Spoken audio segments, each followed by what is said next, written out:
জর্ডানে ইরানের ব্যালিস্টিক ক্ষেপণাস্ত্র ও ড্রোন হামলায় যুক্তরাষ্ট্রের 2 সেনা সদস্য নিহত হয়েছেন।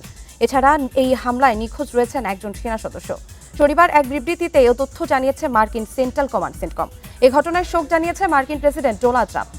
দর্শক ভিডিওতে লাইক দিয়ে পুরো ভিডিও দেখার অনুরোধ করছে। এদিকে জর্ডানে ইরানের মিসাইল হামলায় 2 মার্কিন সেনা নিহত।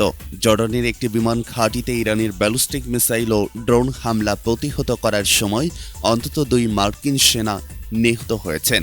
নিখোঁজ রয়েছেন আরও একজন। মার্কিন সেন্ট্রাল কমান্ড সেন্টকম এ খবর নিশ্চিত করেছে।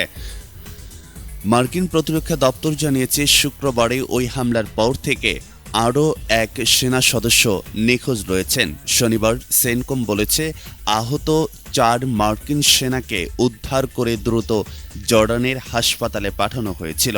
চিকিৎসা শেষে ইতিমধ্যেই তাদের ছেড়ে দেওয়া হয়েছে। এছাড়া সামান্য আহত হওয়া বাকি সেনা সদস্যদের প্রাথমিক পরীক্ষা নিরীক্ষার পর আবারও ডিউটিতে ফেরত পাঠানো হয়েছে।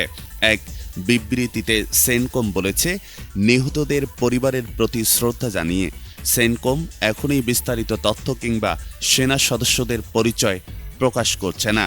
তাদের নিকটাত্মীয়দের খবর দেওয়ার 24 ঘন্টার পর আনুষ্ঠানিকভাবে পরিচয় প্রকাশ করা হবে। 28 ফেব্রুয়ারি ইরানের আগ্রাসন শুরু করার পর থেকে পাল্টা হামলায় এ পর্যন্ত অন্তত 15 মার্কিন সেনা নিহত হয়েছেন। এর মধ্যে ইরাকের আকাশে জ্বালানি সরবরাহকারী 2টি বিমানে মুখোমুখি সংঘর্ষে প্রাণ যায় 6 জনের। কুয়েতে এক কমান্ড পোস্টে ইরানের ড্রোন হামলায় নিহত হন আরও 6 মার্কিন সেনা।